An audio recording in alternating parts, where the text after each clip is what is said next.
He's starred in major Hollywood hits like Fools Rush In and Law and Order as Jose Menendez. Actor Carlos Gomez visits the ladies of the Trend Talk. Plus, her daughter's medical condition led her to create a business that now helps others. We talked to Gabriela Morales from Sumy Cotton.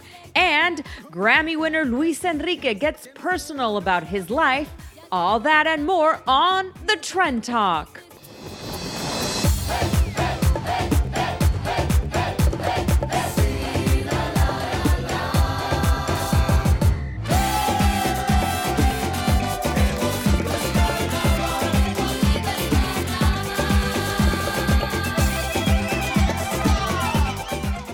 Welcome to the Trend Talk. We have an exciting show for you today, and I'm excited to be here with my co-host, Naibe. Thank you. I'm excited to be here too.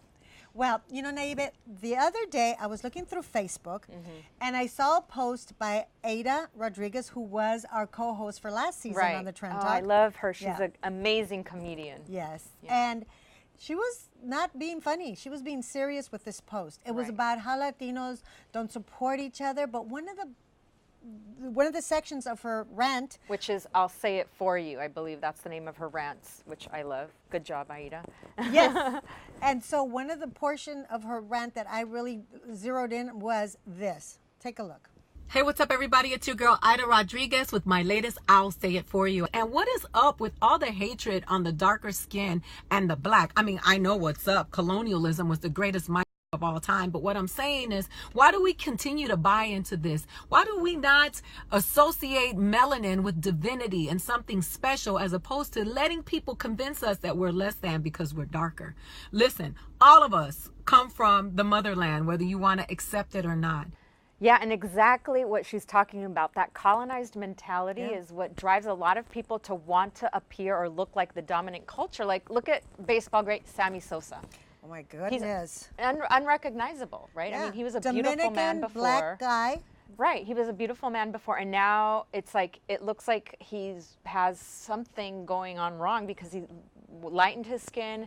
He got And it blue doesn't contacts. look natural. It does not look natural. How do you change your color and make it look natural? I know that's crazy. But there's also Little Kim. Right. You know, she's a beautiful black singer. Right. And now she looks like she looks a little made up. You know, I think she had chin implants. Well, it looks like she got it all. She got the 5 special, like the nose, the cheek, the chin, the eyes, and her skin color, and the skin whitening. She got lighter. Yeah. I mean, I think at a certain point, it's not even like a cosmetic little, pick me up. It's literally body dysmorphia. And I looked it up, and it says body dysmorphia is a mental disorder characterized by the obsessive idea that some aspect of one's own appearance is severely flawed and warrants exceptional and extreme measures to hide or fix it. And sometimes these flaws are delusional or imagined, like obviously. It's almost like an illness, right?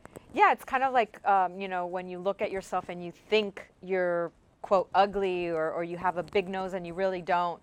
And it's sad because don't you see a lot of people in media just destroying their beautiful features? But also it's like what you see in the media affects the way you feel about yourself, which, for example, there's that Iranian Instagrammer. Oh, yeah. Her name is Sahar Tabar. She's only 22 years old. She's already had 50 operations, surgical operations to look like Angelina Jolie.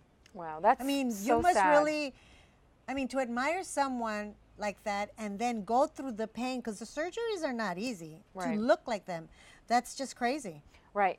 And it's like when you're that young, it's sad that there was no parental intervention, right? Because it's like, where are the parents guiding you and telling you, like, don't do it? And I guess kids are going to do what they're going to do, but where's she getting all this money? I mean, this money's coming from somewhere, right? It's definitely no parental supervision, and it's definitely going too far, because even people who don't have parents are going crazy that way, and they shouldn't. They are adults. They should know better. But, what about the celebrities? The celebrities, not that they're changing their look, because that's what they make their bread and butter, but how they change, because if they feel they're too ethnic, they change to be not so ethnic. Right. For example, Jennifer Lopez, she rose to stardom. You know, she was on In Living Color, and she had these beautiful brown. And then she played Selena with that beautiful black long hair, and then all of a sudden now she's blonde. I like her hair. I like the highlights. I've done it myself, but you know, I think a brown is also beautiful. Brown hair is also beautiful. But she felt that she needed to go lighter so she could make it, because you know it's that whole blonde is better, or you know, blondes have more fun and all that. And even in media, Julie Chen, who's a co-host on The Talk, she even admitted it herself, saying she got eyelid surgery because she's Chinese. She got eyelid surgery to look less Chinese because she wanted to get more work as a journalist on news, as a reporter, as an anchor, and she felt that she wouldn't with her eyelids. Tell me, is it bad for people who have ethnic features to try and change their look? No, I think it's bad that the messages out there are just so Eurocentric, you know, and I think it's changing a little bit. We've seen Lupita Nyong'o getting a lot of praise and getting a lot of covers on prestigious, beautiful magazines because she is beautiful, and there should be more ethnic looking models and actresses and people on those covers. We're gonna go on to our next segment because we have a beautiful Boricua that's gonna be here in the house, Carlos Gomez. This guy works, he's never unemployed, so we gotta learn all about all of his shows that he's doing and all the work that he's doing, so don't go away, stay tuned.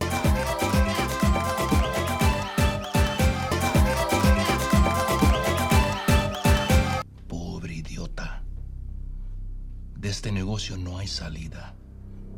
Y tú le perteneces al cartel.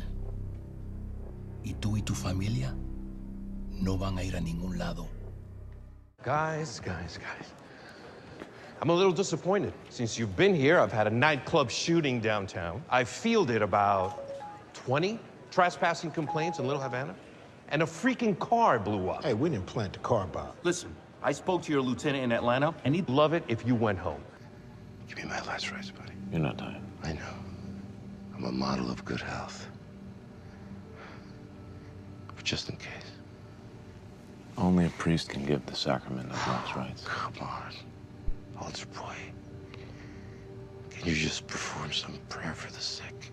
Now that was impressive. From his early days as a dancer to his recent role as Jose Menendez in True Crime's The Menendez Murders, it's Carlos Gomez who's here to visit us, and we want to talk to you about the whole career. Let's go. Let's do Welcome. it. Thank you for having me. It's a pleasure. It's a pleasure to be here on your show. Well, Carlos, I've known you for a while, but I never knew that you actually started this career as a dancer. I did. Talk to us about that. Yeah, I used to be like a break dancer, plopper, locker, and then when I moved to New York, I started, taking more From where? classes. You moved I was born in New York, raised in Miami. I'm Cuban American. Then I moved back to New York. And at 19, and then that's when I kind of started my dancing career. And I worked with Michael Peters, who is the Michael Jackson's choreographer for Thriller. I never did one of the videos, but I worked with him as a dancer. And then after that, I worked with Rebe Jackson, the oldest Jackson sister. I saw that video. I was blown away. I know you as an actor. I met you like around the time where I went to do a set visit at Dr. Quinn Medicine Woman. Yes. Sometimes it's hard to make the transition from dancer to actor because they always think, oh, well, he's a dancer who wants to be an actor. And so I kind of had to start from scratch. I quit dancing and then just. But you're in that category with other dancers like Michael De Lorenzo. Yeah. We all, Michael De Lorenzo, we all were in that kind of same time frame. And Carlos, your face appears on so many shows, on so many movies, like Fools Rush In. It's like one of those iconic characters. Talk to us about that, working with Salma. It's funny because I worked with her before on Desperado, and that was a big thing because it was one of the first movies for all of us. It was Robert Rodriguez's first big movie. It was Antonio Banderas' first American movie. And Salma's first big hit, big movie. And it was great because it felt like an independent movie. We were all in Del Rio, Texas, stayed at the Ramada Inn. So we were all like, it was a guerrilla kind of filmmaking. And we shot it in Acuña, Mexico, where they shot in Mariachi. Same place, but now with, a budget of, $5-10 million. So you met Salma there? I met her in an acting class, actually. Oh, wow. I met her, it was a funny story. It was an acting class in Hollywood. And it was a Shakespearean class. So I'm in class, and all of a sudden this little Mexican girl starts, and she goes up and does and she starts, because of death, she did like Caesar, and I'm like, who is this girl? Like, with this really hard accent. I'm like, who? And she was, and then we became friends from there, and then, you know. And then you wound up Fools Rush In, which I love that movie. Yeah. As actually my daughter just told her gringo boyfriend to watch it because he's going to come and meet us. And so it, you know, it was where it was a culture clash, and you're the boyfriend, the mean. The mean ex-boyfriend, the cop. Yeah, it's funny because a lot of people remember that. I think more people saw the commercial for the movie than the actual movie because it's. Me and Matt have a scene in that. And yeah, I played Chewie, the ex-boyfriend. Everybody remembers that movie, but it's funny because it was one of the first romantic comedies that dealt with, you know, diversity and the white and the Hispanic. I love that movie. Yeah, and people still like that movie. Still, it's been 98, 99. Right, and then you've had such a fulfilling career, and you've worked with so many amazing people, like even Lin-Manuel Miranda, right? Talk to us about that experience. That was amazing. That quick story. I was in New York, and I went to see In the Heights off Broadway because I was just there. There was a show called In the Heights. I go and I see the show, and like 10 minutes into the show, I was blown away. And I cut to 3 months later. They say, "Listen, the show's going to go to Broadway, but they're going to replace one of the actors, and it's the father, and I think you'd be perfect for it." So I went to New York, I auditioned, got the role, and 3 months later we opened on Broadway. I know, I was blown away because I'm like, I didn't know he did musicals. You do it all. You've been in so much. You did The Glades, which was for 4 seasons. Yes, you played a detective. And also the Menendez brothers, which has been a huge, huge that was a tough hit. one. Yeah. Talk to us about that. But no, I want to know about his upcoming gig because I tell you, like I said at the top of the show, he works so much. He just finishes one and he's got the next one lined up. So what is that you got lined up? I just have a movie called Trial by Fire with Laura Dern, and based also on a true story in the 1990s of a man who was accused of murdering his kids in a fire in his house. And he was put on death row. He was sentenced to death row.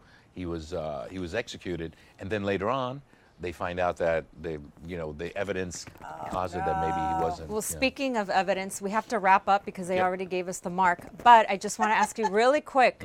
You play the father in the Menendez miniseries. Yes. The kids claim that the father molested them, and that was their motive to kill them. Correct. What do you think? You played the dad. Do you think the dad actually did that to the children? I can't judge the character. You know, I mean, I'm playing the character as it's written, so I had to play a certain, I have my personal feelings of what I think. Right. It was very difficult for me because he was Cuban. He was a first immigrant. And it was very tough to think that this man who had gone through so much to become who he was capable of doing something like that, because he was one of the biggest Latino executives in Hollywood at the time. Right. He left $14 million to his kids, so it was tough, and if he did, now people are talking more about it, so it's something that it brought it to light. So if anything, people are having a conversation about it now. So. Well, Carlos, thank you so much. Where can people find you on social media? It's Carlos Gomez on Instagram and Facebook. Yeah. Awesome. Thank you. We'll be watching. For and you can see it. You can also see on Hulu or NBC On Demand. You can stream the whole Menendez Brothers right now. And I saw it all. It was wonderful. Yeah. Thank you. Okay, so coming up next, we have a guest who turned health issues that she had with her children into a business. It's an amazing story, and you're going to get to learn all about it, so stay tuned.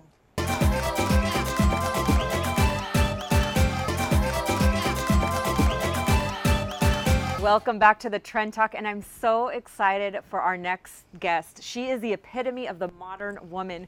She had a child with some health issues, and instead of sitting on the problem, she found a solution.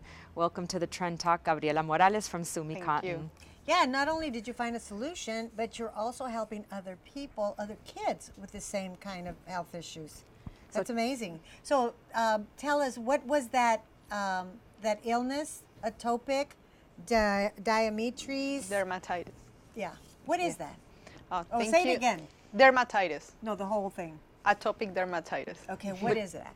Yeah, well, thank you for inviting me, Bill and Naibe. Well, atopic dermatitis is a skin condition. It's your skin get inflamed, and it's caused for environmental reasons. Food can alter it too, and it's an immune disease. Autoimmune? Is it autoimmune? Yes, it's autoimmune. It's basically eczema. Yeah, it's basically eczema. It's kind of the term for eczema. Right. And I think a lot of people have eczema. It's like different degrees of eczema. I personally have had eczema on my wrists, and so has my sister. But the degree that your daughter has eczema is a little more severe, right? Yeah, my daughter has severe eczema. She was like covered from head to toe with itchy rashes. They were oozing, and she was pretty much a mess. I mean, there is a lot of kids who suffer from eczema, as she said, and adults too, but there is some of the cases that are pretty severe, and they just don't go away like easy way. So what did you do to help your daughter? Well, we went to many doctors. It was hard. About 2 years ago, she was pretty severe, and she was feeling super low in her self-esteem. Like she was telling me one day, like, "Mom, could you cover all the mirrors of the house because I don't want to see myself?" And it was like, I mean, for my husband and for me, it was, oh my God, we have to do something, because with this kind of disease, they are not going to go away with a medicine. It's something you have to learn how to live with. And the emotional part is one of the most important things. And in that matter is why we create this brand of clothing.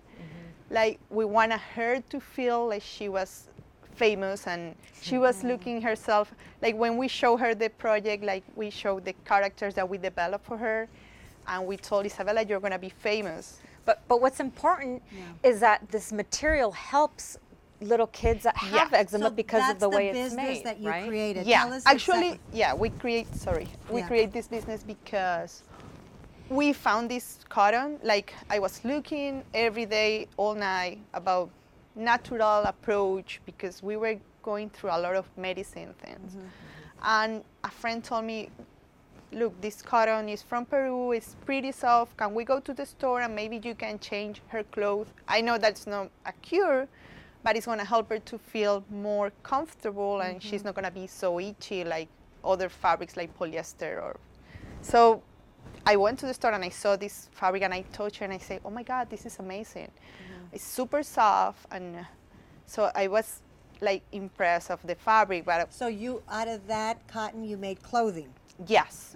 But we never thought about this project. It was like I found the clothing and then I say I want to buy her all these clothes, but it was expensive. So my husband was in a business trip to Peru, and I told him, could you look for this pima cotton that they made in Peru, and you bring me some fabric so I can make some clothes for Isabella? And he found it, and then he told me we can do something bigger than just making her clothes. So you started making, go ahead. So you import that material and that fabric all the way from Peru. Is that the only place that you can find pima cotton? Well, you can find pima cotton in India, even in the US, but they produce less. But the best one, or the one we think is the best one, is the one that is produced in Peru. And we manufacture in Peru, and we bring everything from there to here. So you have the clothing, and then you did cartoons, animation? We did 2 characters that are inspiring our own kids. Like, we create the girl, like, looks like my daughter, and then we realized we have a son, so we have to create a boy for that too. You can find us online. We have SumyCotton.com. We also have our distributor in Canada, is SumyCotton.ca.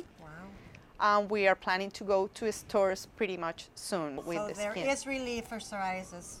Or for eczema. Yeah, but it could work for any skin. For psoriasis, for people that tend to be very allergic to things. Yeah, and right? also for the people who is sensitive. Like their kids have sensitive disorders or anything, they cannot wear some kind of fabric. But it works for any kids in general. Well, thank you so much, Gabriela. You're so inspiring. You're a mom that created a product out of the passion you had for your child, and now other children are going to benefit from it too. That's what we want to. Awesome. Sumy Cotton, it's going to go really big. So we appreciate you visiting us. Thank you so much. SumyCotton.com, right? Yes. Awesome. SumyCotton.com. We'll be back with a lot more here on the Trend Talk.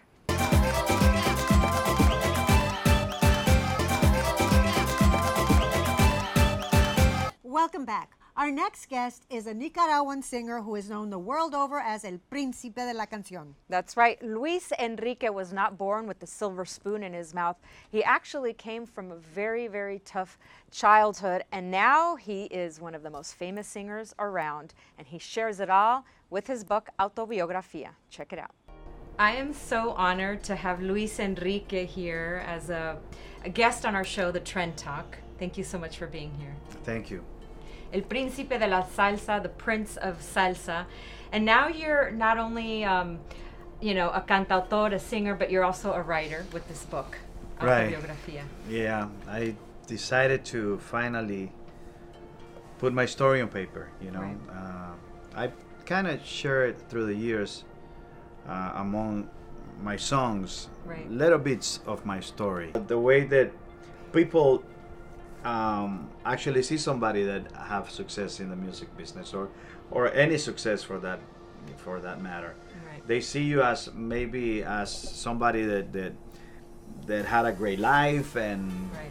never had to fight for anything. Why did you leave Nicaragua to come here seeking your mom? Did she ask for you? Did you just come on your own? Tell me the story. The war was basically getting started and getting to be pretty bad. And then we came to reunite with my mom, and it just didn't work out. You know, it's one of those deals where,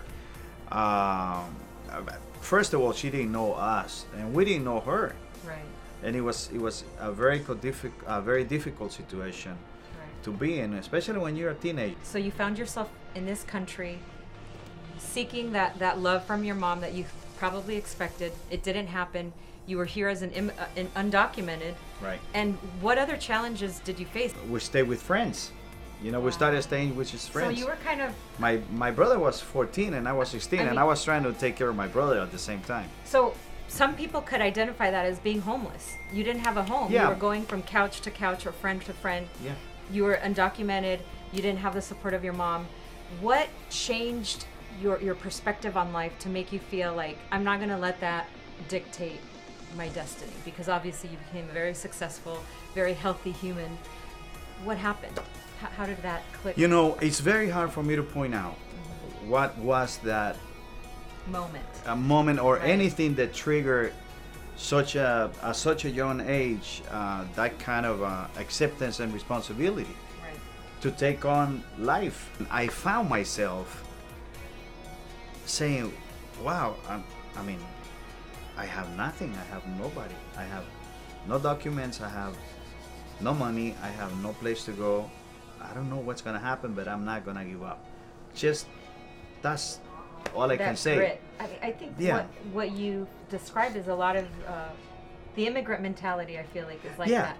At the same time, yeah. Somos guerreros, somos luchones. Right. Like, we kind of don't let circumstances... Right. Dictate anything else in our life. But do everything and take every opportunity that comes along your way and make the most out of it that you can. That's the way I approached without even knowing or having any previous experiences having to deal with anything like that. I'm fortunate enough to have, you know, ángeles terrenales. Right. You know, Yeah. angels that just showed up at specific moments of my life where I was needing some help and a roof over my head and food and you know and support. And when did you get that first opportunity to become a major singer? It took 10 years. I just kept on working with bands, writing music, always Local bands, obviously, at the beginning. Yeah, in here Los LA? Angeles, in LA Wow. first, and then I moved with one of those bands from LA to Miami. I had that opportunity in 1984. Whatever it is that you have to offer, something is gonna come and hit you at a certain moment in time. Maybe not when you want it, maybe not when you think that you need it the most, but it's gonna hit you. It's gonna get there, and you better be prepared because you just never know whether you're gonna get a second chance or not. Obviously, you're a household name in the Latino community. Everyone knows who you are. Did your mom ever reach back out to you after Yeah, you most became definitely. famous? And what happened? Is she Yeah. My mom was an addict, and she was living in the streets in LA after I was already famous by then. We had lost touch. Yeah. Had no idea where she was, and I got a call one day. My manager, my first manager, got a call and says, you know, your mom is it's pretty bad, man. Your aunt let us know that you should meet with her and try to save her because she's gonna die. I said, the worst thing that can happen is that she dies and then I'm gonna feel like crap. Right. Because I didn't help out. So you helped her? let me do my thing. So I went ahead and helped her out. And she got cleaned for a long, long time. But again, you know, addiction is something that you have to be on top of. I know that it's never gonna be a mom-son relationship. Right. That's just the way it is. Right. And with my dad, we have an incredible relationship. My purpose with the book is to be able to share my story, and hopefully that story could be of help for someone out there, just like music is. Right. Just like a lot of my songs have been. Yo no sé mañana, yo no sé mañana, si estaremos juntos, si se acaba el mundo. What an amazing story of resilience. And his book, Autobiography, is available on Amazon and at all bookstores. That's right. We'll be right back with a lot more of the Trend Talk. Don't go away.